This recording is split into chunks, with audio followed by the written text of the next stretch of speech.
नमस्कार।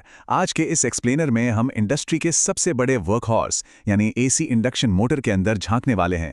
ये वो मशीनरी है जो सच में हमारी आधुनिक दुनिया को चला रही है। तो इसके पीछे का विज्ञान क्या है और ये कैसे काम करती है, चलिए इसके पूरे ढांचे को डिकोड करते हैं।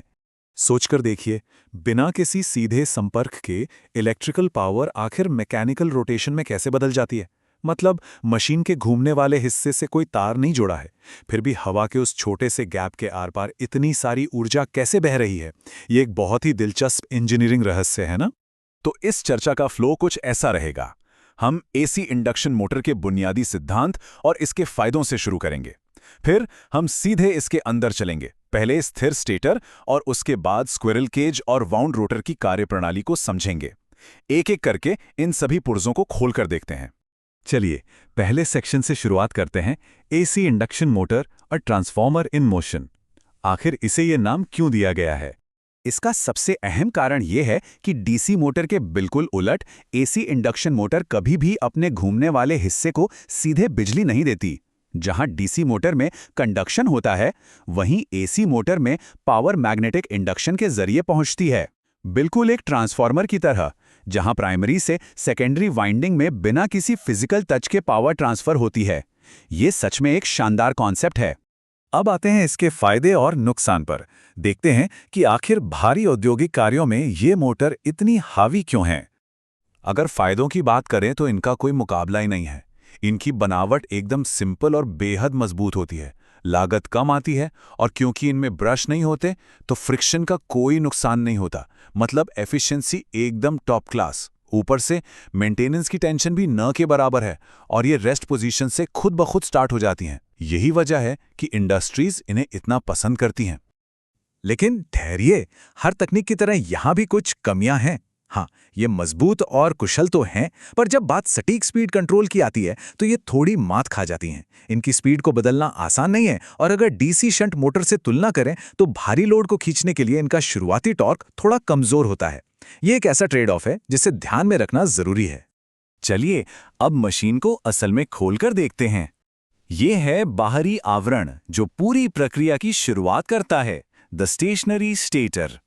यहाँ इस वास्तुकला को देखिए। इसमें कास्ट आयरन या स्टील का एक बाहरी बेलनाकार फ्रेम है और अंदर एक स्लॉटेड मैग्नेटिक पाथ है।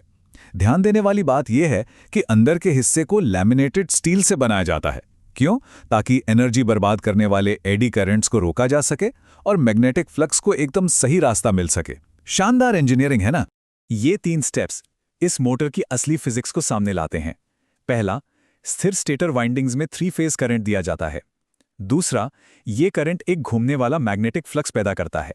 और तीसरा, यही रोटेटिंग फ्लक्स अंदर बैठे रोटर में ईएमएफ पैदा कर देता है, जिससे उसे घूमना ही पड़ता है। ये बिल्कुल किसी मैजिक ट्रिक जैसा लगता है। अब थोड़ा और गहराई में चलते हैं। ये है रोटर का सबसे आम प्रकार, द स्क्विरल केज रोटर। इसे इंडस्ट्री का रग्ड स्टैंडर्ड माना जाता है। ये आंकड़ा थोड़ा हैरान कर सकता है। लगभग 90% इंडक्शन मोटर्स में इसी स्क्विरल केज रोटर का इस्तेमाल होता है। इसका कारण बहुत ही सीधा है। इसकी बनावट इतनी सरल और मजबूत होती है कि इसे लगभग अविनाशी माना जाता है। अब इसकी शक्ल देखिए। ये बिल्कुल उस एक्सरसाइज व्हील की तरह दिखता है जिस पर गिलहरी दौड़ती है। इसीलिए तो इसका नाम स्क्विरल केज पड़ा। इसमें वाइंडिंग वाले तारों के बजाय एल्यूमिनियम या तांबे की मोटी बार्स लगी होती हैं। और सबसे दिलचस्प बात, इसके दोनों सिरों पर मौजूद मोटी एंड रिंग्स इन बार्स को परमानेंटली शॉर्ट सर्किट कर देती हैं।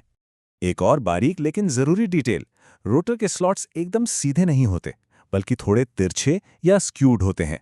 इंजीनियर जानबूझकर इन्हें ऐसा बनाते हैं ताकि मैग्नेटिक हम यानी गड़गड़ाहट कम हो सके। इससे रोटर स्टेटर के दांतों के साथ सीधा लॉक नहीं होता और मशीन बिना किसी शोर शराबे के एकदम स्मूथ चलती है। चलिए अब आखिरी हिस्से पर आते हैं, द वाउंड रोटर। ये वो डिजाइन है जो भारी शुरुआती टॉर्क की डिमांड को पूरा करता है। इस डिजाइन में स्टेटर की तरह ही वाइंडिंग्स होती हैं, लेकिन खास बात यह है कि 3 फेज इंसुलेटेड वाइंडिंग्स के टर्मिनल्स को बाहर निकालकर शैफ्ट पर मौजूद इन 3 स्लिप रिंग्स से जोड़ दिया जाता है।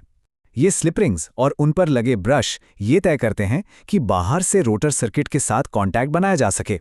अब सवाल उठता है कि बाहर से संपर्क क्यों बनाना है। खैर, शुरुआती समय में रोटर सर्किट में बाहरी रेजिस्टेंस जोड़कर ये डिज़ाइन बड़ी ही समझदारी से स्टार्टिंग करंट को कम कर देता है और स्टार्टिंग टॉर्क को ज़बरदस्त तरीके से बढ़ा देता है। इसके लिए एक 3-फेज रियोस्टैट का इस्तेमाल किया जाता है, जो भारी लोड उठाने में बहुत काम आता है। तो अगर दोनों को आमने सामने रखें तो ट्रेड ऑफ बिल्कुल साफ है। स्क्विरल केज एकदम सिंपल, मजबूत और बिना स्लिप रिंग्स वाला है, जिसके गुण फिक्स हैं। वहीं वाउंड रोटर थोड़ा कॉम्प्लेक्स है, लेकिन इसमें रेजिस्टेंस बदलकर जरूरत के हिसाब से टॉर्क को एडजस्ट करने का जो कंट्रोल मिलता है, वो सच में कमाल का है। पर सबसे मजेदार बात तो ये है कि एक बार जब ये वाउंड रोटर मोटर अपनी फुल स्पीड पकड़ लेती है तो बाहरी रेजिस्टेंस हटा दिया जाता है और स्लिप रिंग्स को शॉर्ट सर्किट कर दिया जाता है। मतलब नॉर्मल रनिंग कंडीशन में दोनों बिल्कुल अलग दिखने वाली मशीनें एकदम एक जैसा ही बर्ताव करने लगती हैं। इस एक्सप्लेनर के अंत में जरा इस बारे में सोचिए, म्यूचुअल इंडक्शन की ये ताकत कितनी अद्भुत है। अगर सिर्फ अदृश्य चुंबकीय क्षेत्र इतनी विशाल यांत्रिक शक्ति को ट्रांसफर कर सकते हैं, तो इंजीनियरिंग बिना किसी सीधे संपर्क के और किन सीमाओं को पार कर सकती है। ये विचार भविष्य के तकनीकी डिजाइन्स के लिए सच में अनंत संभावनाएं खोल देता है।